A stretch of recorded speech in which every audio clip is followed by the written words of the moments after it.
सस्ते वाले दाल मसाले स्वाद हुआ बेकार। MDH की हल्दी मिर्ची धनिया करे कमाल। ये रंग दे, ये खुशबू दे, ये तीखा, ये कम पड़े। क्या निराला MDH मसाला।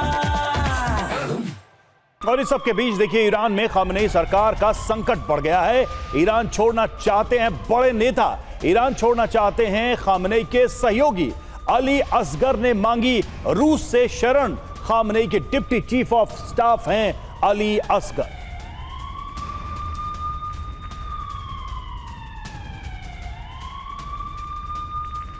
तो क्या खामनेई का तख्ता पलट तय माना जा रहा है? ईरान छोड़ रहे हैं सहयोगी। कैसे, आपको बताते हैं। खामनेई के डेप्यूटी चीफ ऑफ स्टाफ की ईरान से भागने की कोशिश है। Deputy chief of staff Ali Asghar Hejazi Iran छोड़ना चाहते हैं। रूस में शरण पाने के लिए क्रेमलिन के अफसरों से बातचीत की है। रूस ने युद्ध बढ़ने पर सेफ पैसेज देने का वादा किया, सूत्र बता रहे हैं। और ईरान के प्रभावशाली नेताओं में से एक है अली असगर हेजाजी। ईरान सरकार के रवैये से अली असगर के नाराज होने की भी खबरें सामने आ रही हैं। और हमारे साथ खास मेहमान लगातार जुड़े हुए हैं।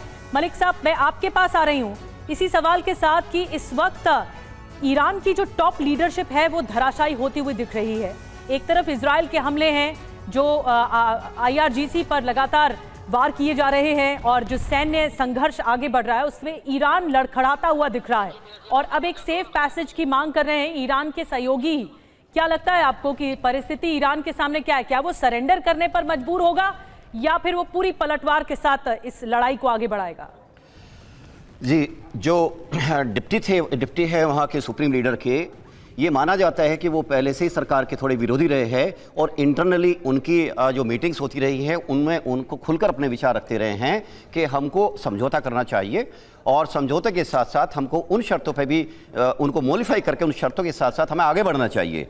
क्योंकि हमको उनका कहना है कि ईरान आगे बढ़ सकता है जब वो इकोनॉमिक रास्ते पर आगे बढ़ेगा और टकराने के साथ साथ ईरान इकोनॉमिकली वीक होगा।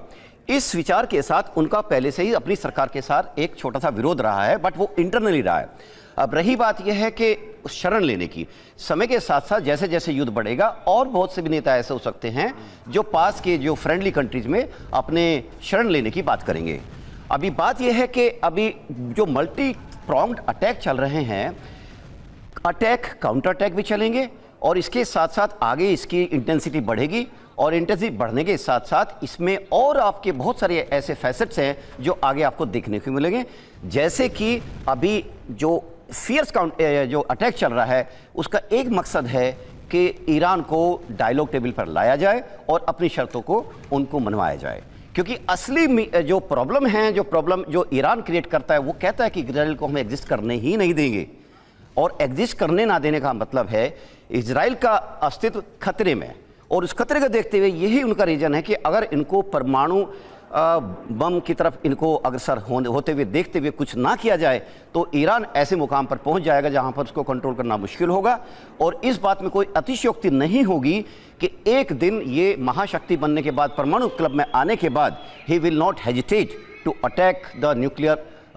और बिल्कुल, और जिस तरीके से सर, जिस तरीके से इजराइल की ज्योग्राफी है, जो साइज है, जो पॉपुलेशन है, ऐसे में उसे इस बात का अंदेशा है कि इतने बड़े वेपन्स ऑफ मास डिस्ट्रक्शन अगर दुश्मन देशों के पास होंगे तो उसका अस्तित्व के लिए हमेशा खतरा रहेगा। सस्ते वाले दाल मसाले स्वाद हुआ बेकार। MDH की हल्दी मिर्ची धनिया करे कमाल। ये रंग दे, ये खुशबू दे, ये तीखा, ये कम पड़े। क्या निराला